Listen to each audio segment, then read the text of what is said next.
Hey, I'm Trenton and Alex. Welcome to the Recruiting Game podcast. I'm here with my guest, Alex Johnson, quarterback over at University of Washington, who I played some JUCO ball with over at Santa Barbara City College.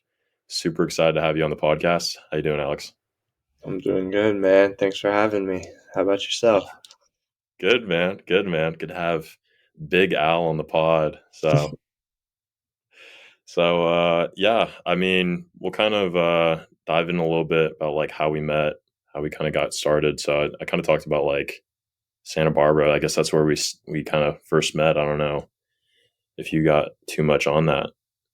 Yeah, I I mean, mean, I just, we were in the same room in Santa Barbara when we first got there. I mean, that's the introduction. And I mean, just being in the quarterback room, it's like the most competitive room in on a football team. I mean, in my opinion. I mean, you know how it is.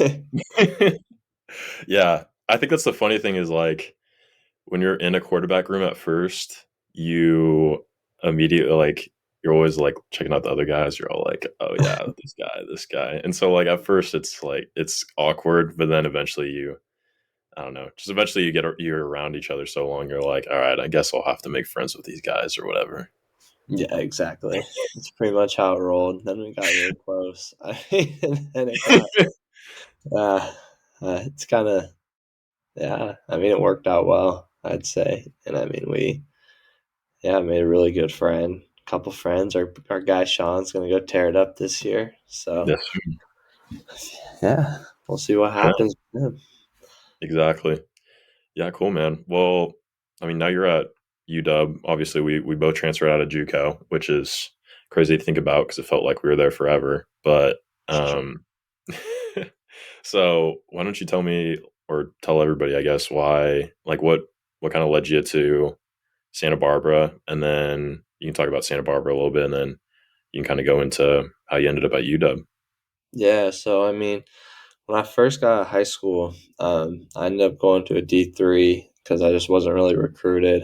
Um, wasn't recruited that heavily. I mean, I took visits and all sorts of stuff to like those FCS schools in the Northwest. But I mean, other than that, no one really pulled the trigger on a scholarship offer.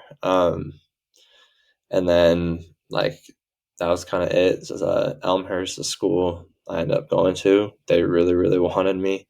Their coach made it known, so I figured just kind of go where I'm really wanted. I was their like number one guy on the board, so I mean that's kind of I thought that was important, and so that's why I went D3 out of high school. Then when I got there, it just wasn't what I wanted it to be. Um, Kind of showed up and was um, just I feel like people there cared a lot more about their plans on Friday night than what they're gonna do on Saturday afternoons playing football. So that kind of turned me off to the whole D3 thing, and I just kind of wanted more out of my football experience, and I knew I was already like I was going to be a 4 year starter there, and I just wanted to be challenged a lot more than that. Than like coming in as a freshman and like being a starter right off the bat. And so I kind of was just like talked to my mentor, Drew Brown, who he's playing up in the CFL right now in Winnipeg, and he went JUCO, he went to CSM, and so I kind of talked to him, and I was just like, yeah, I just was like, he was very pro JUCO. I was like, do you think this is something where I could like go JUCO, then make it out to like a big time school? And then that was kind of the plan. Then obviously ending up in Santa Barbara. So originally I was actually talking to Coach Tuloch at San Mateo, and he pretty much said that they had a couple guys debating whether to leave or not, and the guys ended up coming back. So I would have came back and would have had to sit at CSM because their starter came back, and they had a full room. They already had like six guys in their quarterback room, so they coach was just like, yeah, that's just not fair to you. It's not fair to the guys in our room. It's like, all right, that's cool. So then I had remembered Coach Aiden. We had talked a little bit in high school about SBCC, and I was not interested in junior college out of high school, but now I was. And so I reached back out to him. I talked to him a few times, set up a visit, all that good stuff. That was back in COVID, so it was like the Zoom stuff. And then I was just like, let's go, let's make it work. I mean, they had everything I wanted. They had like they ran. I mean, we ran our program like a D1. We ran our program. I mean, it was like when I talked to Coach Marab is when I really was sold because he was like it's a QB driven offense. We put a lot of like he's like I played quarterback. We center our offense around the quarterback. We ask you guys to do a lot at the line of scrimmage. So I was like, all right, I'm sold. Bring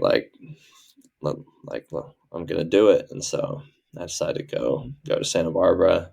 Um, then obviously I had to get my AA because I was at a 4 year first. I was a 4.24 transfer, and so yeah, I ended up getting my AA out. So I ended up getting my AA, which took 2 years, I guess a year and a half in Santa Barbara. So I played 2 seasons. Didn't start right away. you, you started a game before me, and then also Ben, the local guy, started like what 4 games for us. Yeah, I think so. I think Okay. so because I started the fifth game, and so then you started the Yeah, sixth game, I think, or seventh game.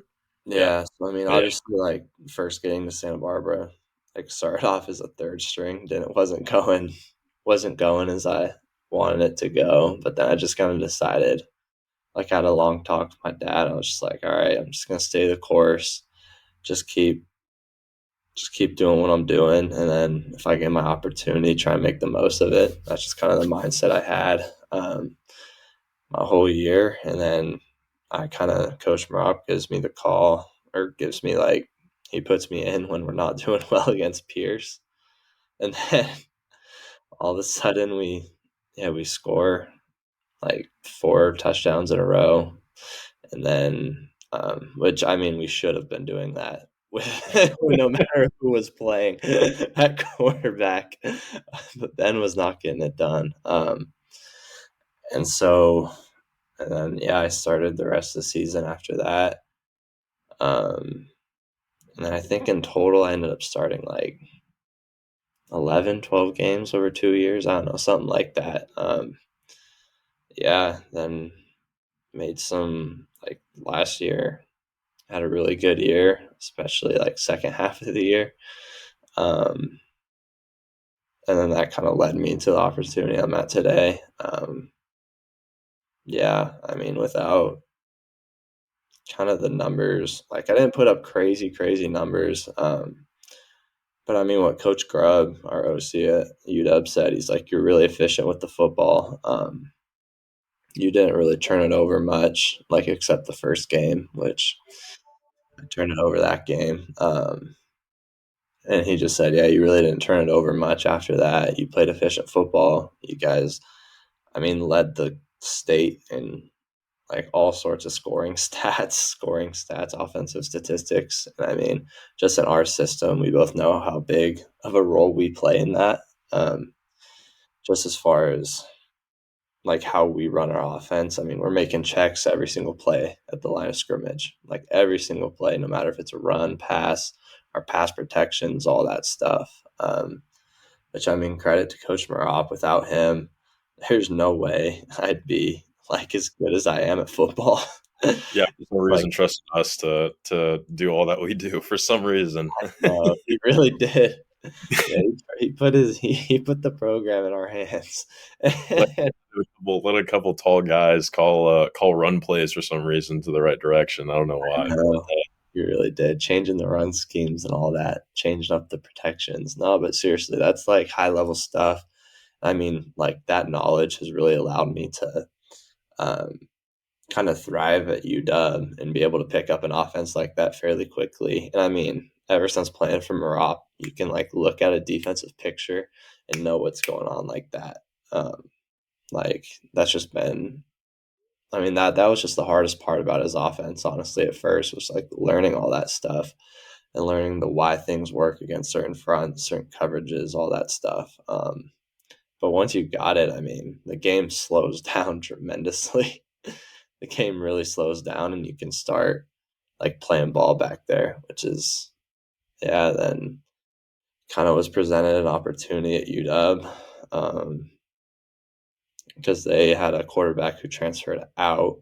Um, and so Coach Grubb said, yeah, we got like we don't have a third quarterback right now. Like the competition for that is wide open. We want to bring you in to compete for it. He said that they had reps in the spring for me, um, to try and earn that spot. And so I was like, all right, that's all I need, opportunity with reps and chance to get number 3 quarterback. And then obviously in the spring, I had a pretty good spring. Thought I picked the offense up fairly well. Obviously, we're still in the early stages of that, so I'm still learning the offense every day to this day. But yeah, I mean, I thought I made the most of the reps I did get in the spring, which the coaches have said, and so I'm in a pretty good spot right now, headed into fall camp, and then that's kind of where I'm at. Awesome. Yeah. I mean, I'm sure some people want to know, like, how's UW? How do you liking it there? Because I mean, that's Power Five football, and I Yeah, mean, I guess you kind of left this out too, but you're from Seattle originally. I think you I, mentioned that. yeah, So yeah. So yeah, I'm how does that actually feel like in the play for your hometown team? yeah. So I'm from up here originally. So I mean, kind of getting to play here is honestly like a dream come true.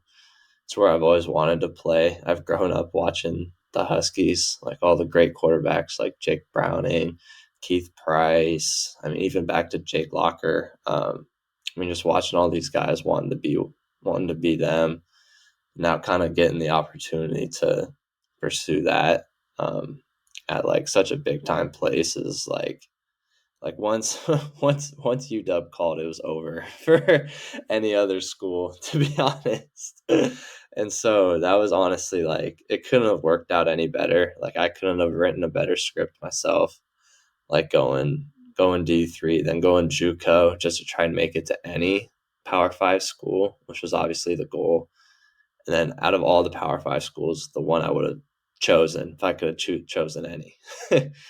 So I mean, getting to go back home has been just a big blessing. I get to be around family more too. Get to be home for those Sunday dinners. That's really fun. Seeing my little sister too.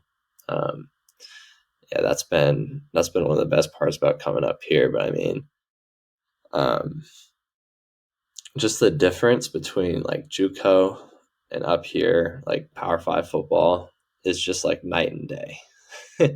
Like the extent of resources we have at Washington goes very far. There's nothing as a football player that you would need that you do not have at Washington. I mean, you got a nice weight room.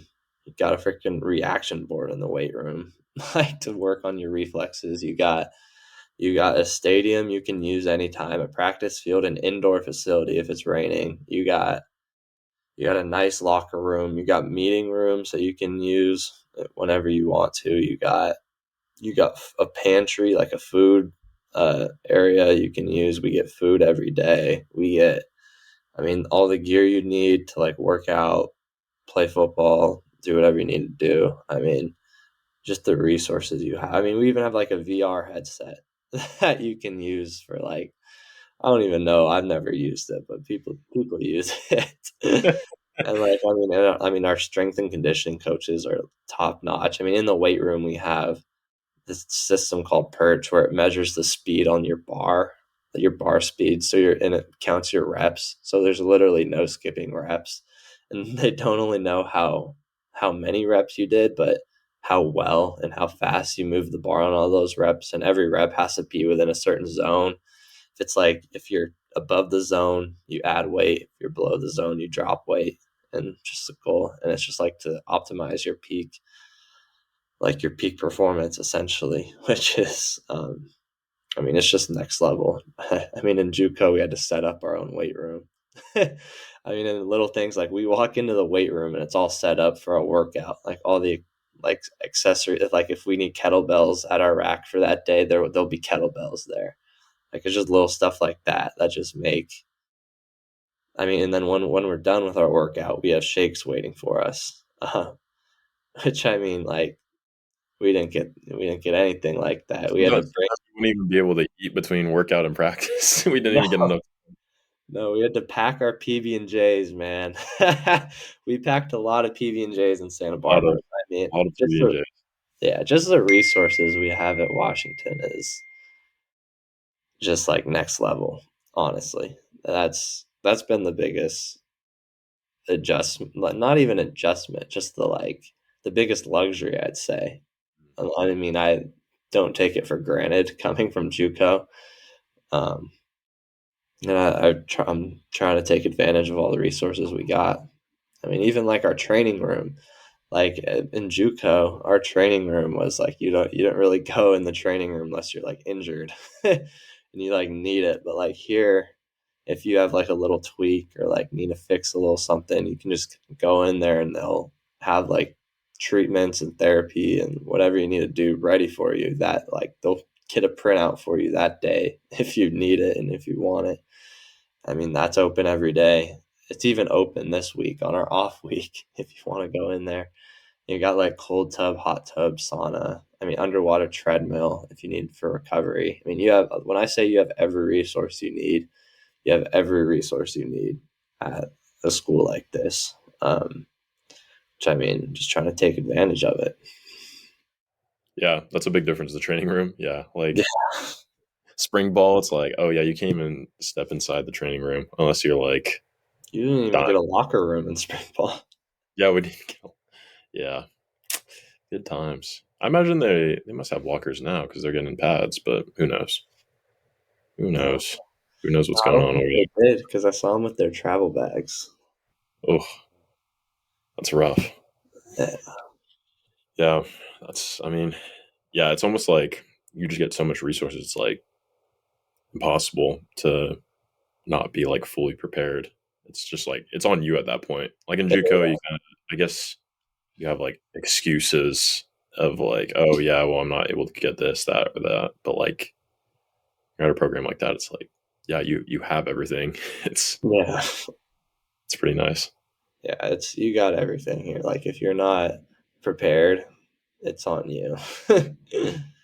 Yeah, it's on you. If you're not, yeah, it's not because you don't have the resources. Cool. Well, I mean, we kind of touched on like JUCO a little bit about how it's different from obviously D1. Um, I know we obviously both played JUCO football, which is You did. interesting world of itself. Though Santa Barbara is like, I always tell people like Santa Barbara JUCO, it like it's a little different than other JUCOs because it's just it's a different spot when you got It's a different UCSB spot. right there and the stadium's a walk away from the beach. Yeah. But yeah, I mean, I kind of want to touch on that a little bit because I know some guys, at least that will probably listen to this, are either considering JUCO or thinking about or are currently out of JUCO. Like, what do you think? I guess we can kind of talk about like differences between JUCO football and high Yeah. school football, or like making that transition and just like things maybe people would not expect and stuff like that. So I don't know if you have anything that comes to mind. Yeah, I mean, I think the first thing that comes to mind is I think you really got to respect the game at JUCO. Like, you come there, don't expect it to be easy. Every single player at JUCO was the best player at their high school. That's I think it. that's the number one thing I was gonna say. I I was think, exactly gonna say the yeah. same thing. I think it's easy to forget that everyone in JUCO, and especially like I mean, obviously you get some guys that probably shouldn't be playing college football at JUCO that try and make a run at it. But I mean, the guys that play and are at least in the rotation were the best players at their high school. I mean, I think it's easy to forget that. And like if you go JUCO, I want to just walk in there expecting to play right away. I mean, Yeah. I I'm a prime example of that. I ended up going to freaking a Power Five school, and I did not start right away. So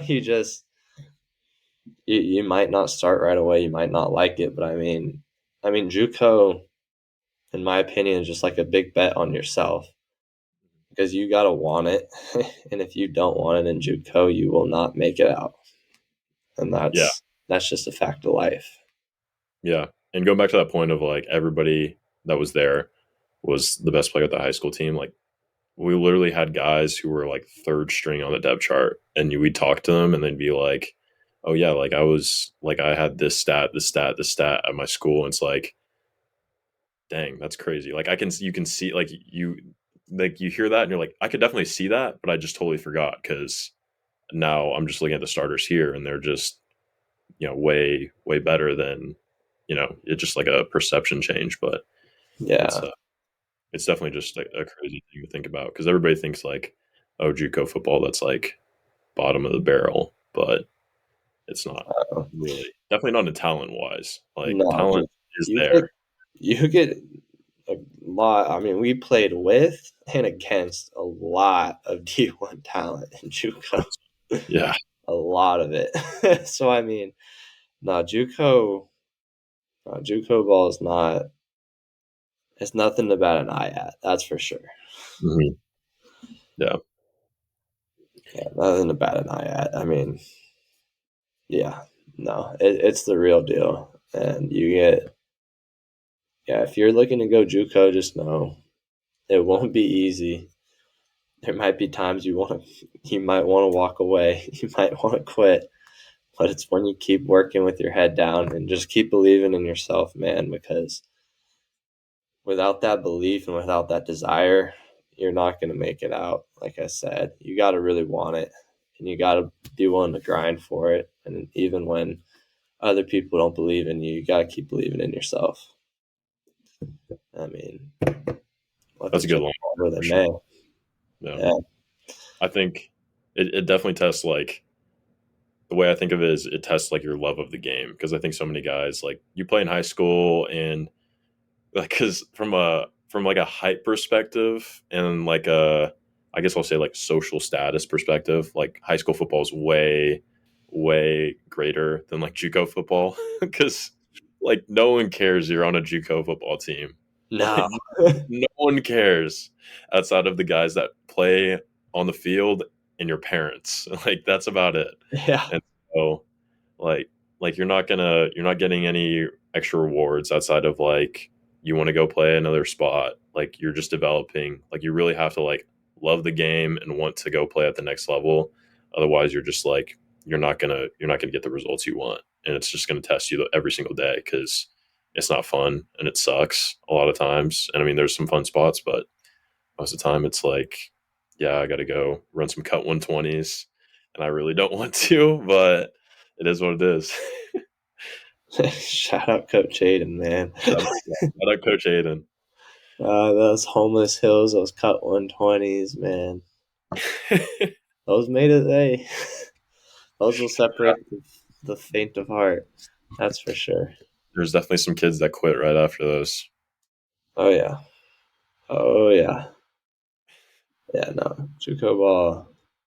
No, I love JUCO ball though. Part of that is honestly fun that no one cares. Cause like you can just go out there and be like, you can just be free almost.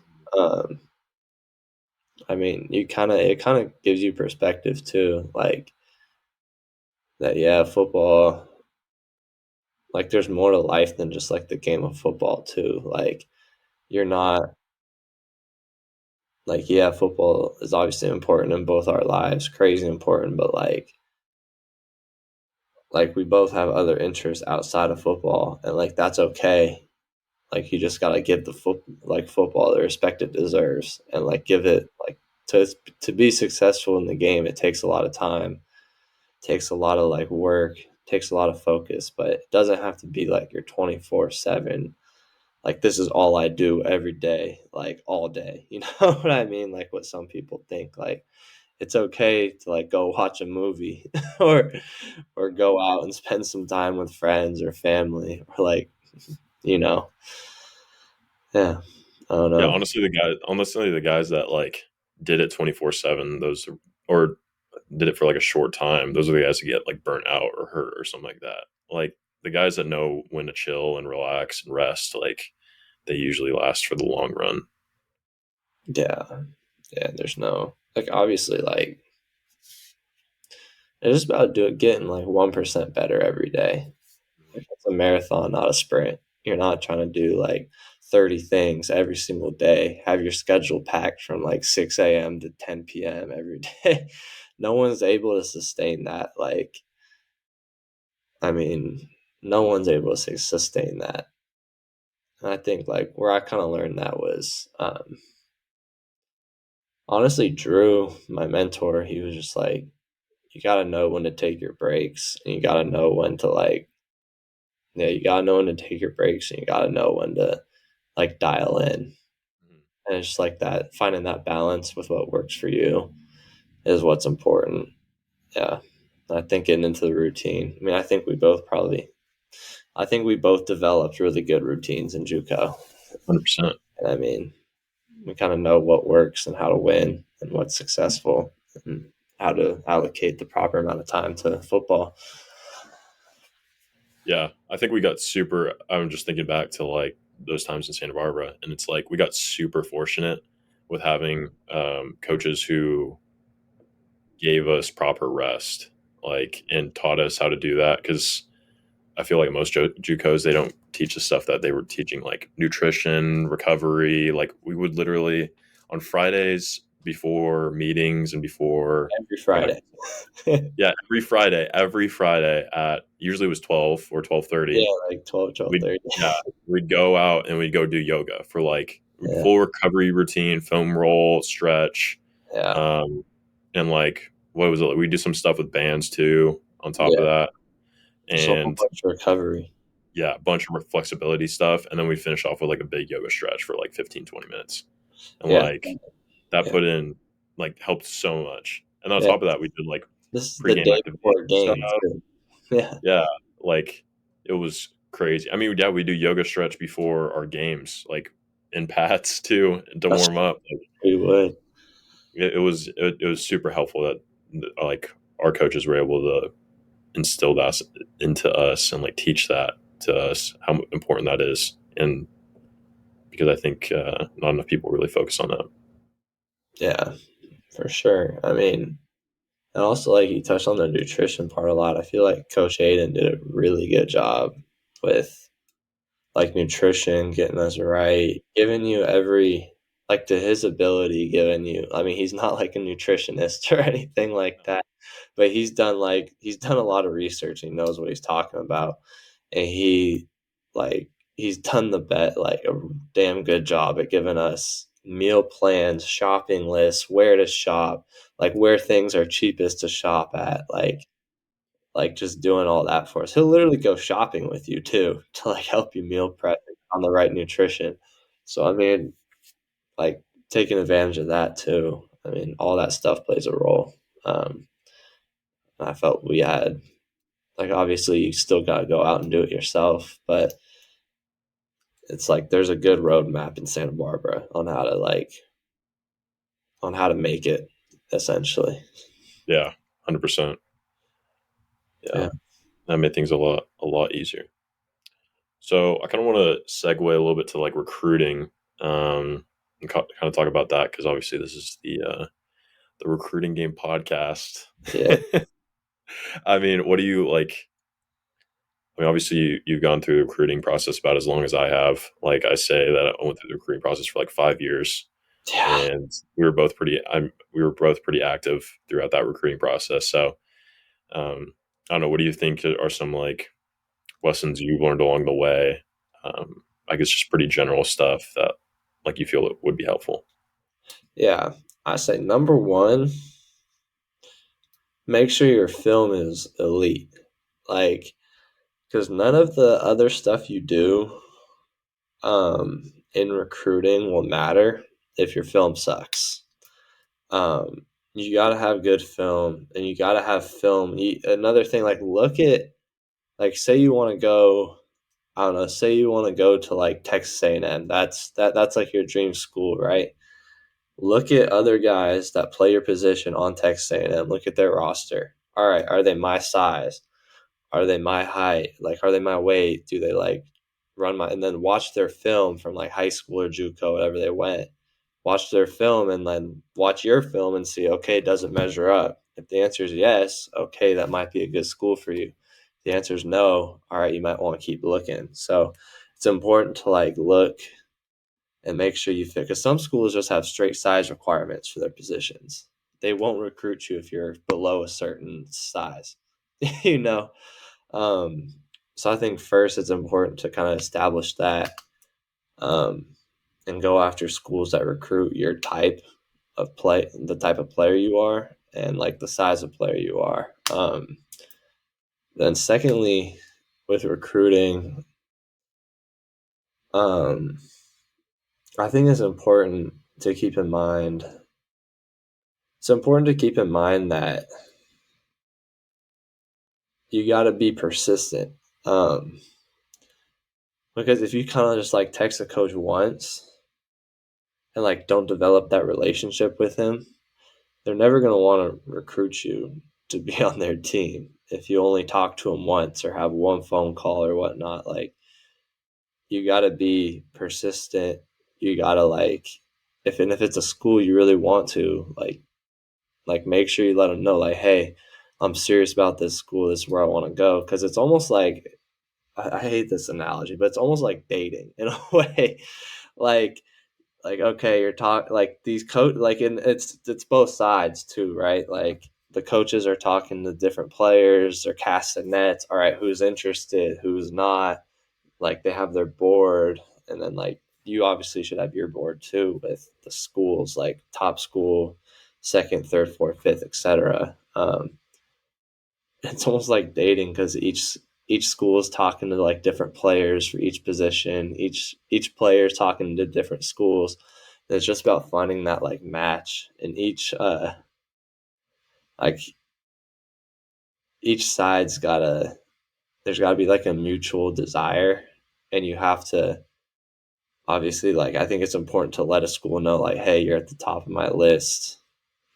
Like, if you pull the trigger, you'll get a commitment out of me. Like that means a lot more to a coach than like, hey, I'm kind of interested, I'd like to know more, kind of the generic thing, you know. And I think it's just kind of doing everything you can to get your name out there, whether that's sending tweets, DMs, emails, I mean, shoot, phone calls, even if it's just straight up like going to camps. I think can be a good one, because when they, yeah, I think all that stuff, I camps, know. emails, film. I don't know if you ever did it, but I know we were kind of talking about like, yeah, I wonder if you just showed up, like if you just showed up to their football facilities, what they would do. Like, I mean, Yeah, that would show some serious interest, but you we were kind of could. discussing that idea I before. mean, if you're serious about that school, I mean, I'm sure you could walk in there and talk your way into something. At least a PWO. Yeah. I think you could, if you're like determined enough mentally, you can talk your way into anywhere. At least like a shot. I mean, I think so. um, yeah, I mean, yeah, you could definitely try it. It'd be worth a try. I mean, the worst thing they're gonna say is no. Like, literally, like that's the worst thing that could happen. Then it's all right. At least I tried. You know. Yeah. I mean, you might get like 20 no's before you get that one yes. But like getting that one yes is what's important. I mean, even for me, like I got, like before Washington, I had a few schools say no, we don't want to like give you the scholarship.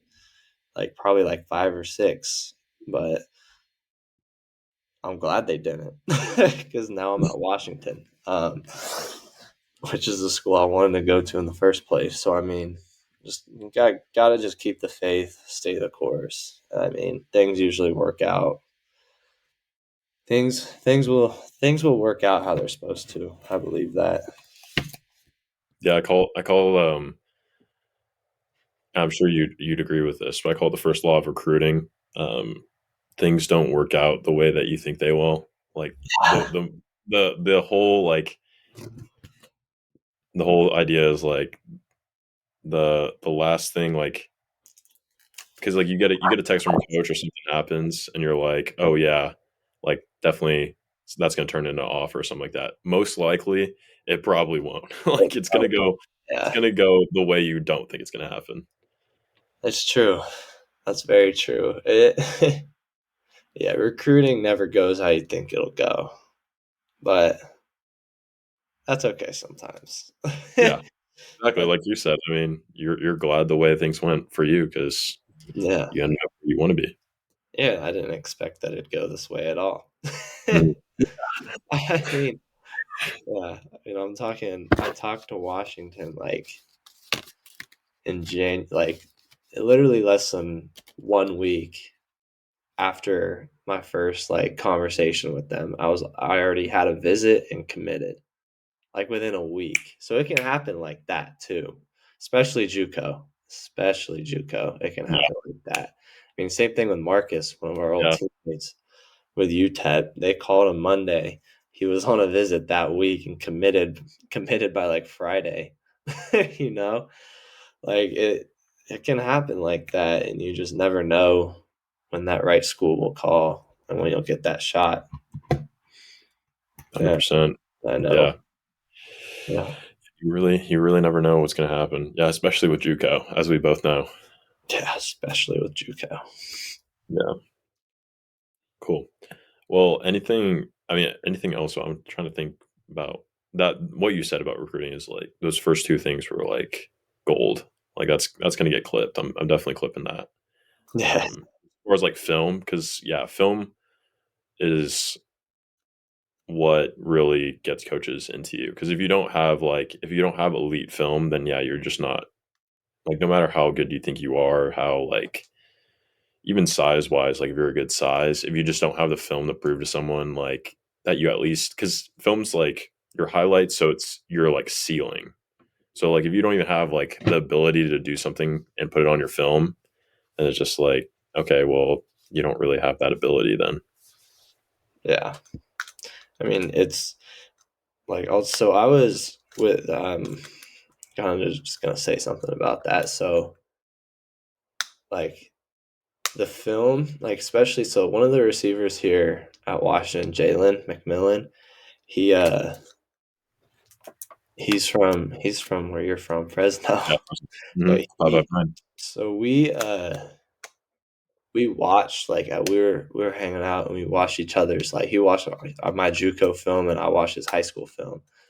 And like if you're a receiver out there and think you should be able to play here at like Washington or a school that we compete with like SC, even like Oregon, one of those schools in the pack, or like I don't know, other schools nationally, and we're um, go watch Jalen's film, J Mac's film from high school, and then watch your film. And I guarantee you it's probably not even close to as good as his film. his film and his film, like his freshman film is probably better than your film. Your senior film. He is it's pretty it's ridiculous. I mean, he's a top 5 receiver in the country now. I just that like go watch it and tell yourself if you're that good. And if you are, shoot, I might have to send our coach a text about you. But the chances are you're probably not. So I think it's just like being kind of that brutally honest with yourself. Like, even if it's like not Washington or like USC, okay, maybe it's like a Colorado State, or like a Mountain West school or an FCS school like Montana State, Idaho State. I mean, there's hundreds of schools out there. I mean, it's just about like seriously, go watch players film from every single school and see if you stack up against it, or at least all the schools you're interested in. See where you stack up, then go after those schools because that's where you'll have the best chance of getting in. Yeah, Yeah, yeah. Jalen's film is crazy. I just remember like 'cause he was my same grade. Him and we had Jeremiah Hunter who went to Cal, and we had Jalen Cropper who had like Pac-12 offers, but then he went to Fresno State. So they were all crazy, crazy athletes. But yeah, yeah, I mean that's a good. Like just comparing yourself to people that are doing what you want to do is like at least that's the best way to get some feedback and be yeah, realistic with yourself. yeah. I think it's just being honest with yourself. Look at it objectively. Like look at the two players and say who's better. You Yeah, know, that's you just gotta be honest with yourself. yeah, um, 100%. you just gotta be honest, and I think that's important. And then also like with offers, how offers go, you're not gonna get that Washington or USC or Oregon or Stanford or Texas or Alabama, Georgia. You're not gonna get those big time offers first. Like you're gonna get those smaller schools first, like Boise State or like Nevada or Idaho or like one of those schools. You're gonna get a smaller school first before you get those bigger schools. So I mean, I also think it's important to keep that in mind. Like you're probably gonna get a lot more no's before you get a yes. Then when you get that first yes, it'll probably be like some group of five school or even an FCS school. Um, before you get those big offers. So yeah, Yeah, I think the good thing is that's starting to become like common knowledge that coaches are kind of scared to be the first one to pull the trigger, and so a lot of people know like yeah, once you get that first offer, the other ones kind of start coming in, but just so it feels so hard to get that first one that people are get frustrated and whatnot. that's true. And you never know when it'll come, but it is true. It is hard to get that first offer. At the end of the day, you can only go to one school. Mhm.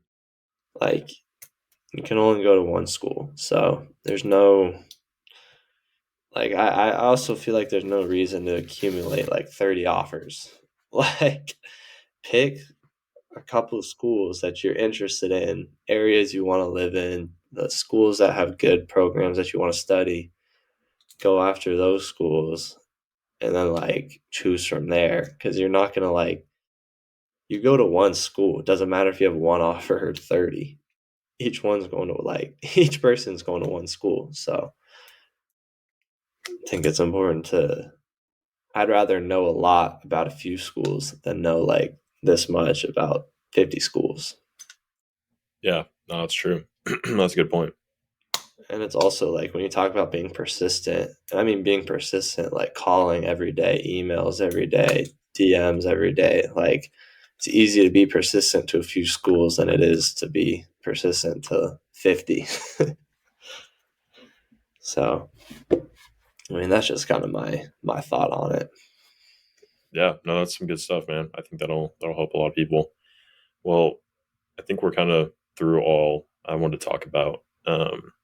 I guess just to kind of wrap it up, like kind of gave some recruiting advice, but what you have anything you want to leave the rest of the viewers with at all? Yeah, I'd just say enjoy the process. I mean not just the recruiting process, but just like the football process. Enjoy those like dog days of summer when you're lifting in the weight room with your bros. Like I'm telling you, when it goes by like that, and when it's done, it's done. Like you're not gonna get those days back. You're not gonna get like that team camaraderie anywhere else. It's kind of really unique to athletics and especially football. I think it's just important to enjoy it while you have it because it'll go by like that and just enjoy the process, enjoy what you do. If you enjoy it, I think you'll be way more likely to be successful at it.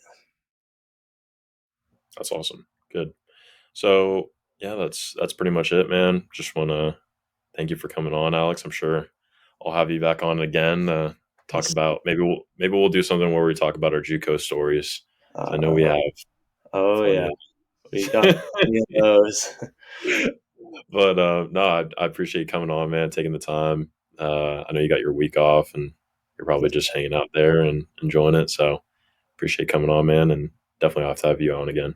yes, sir. Appreciate it, Trent. Cool. Well, this was the Recruiting Game podcast. If you want more content like this, we'll have plenty more guests on. And yeah, I got some exciting guests coming on soon. So subscribe to wherever you're watching, whether this is on YouTube, Spotify, Apple Podcasts. Be sure to follow for more. But yeah, thanks for watching and see you again soon. Peace.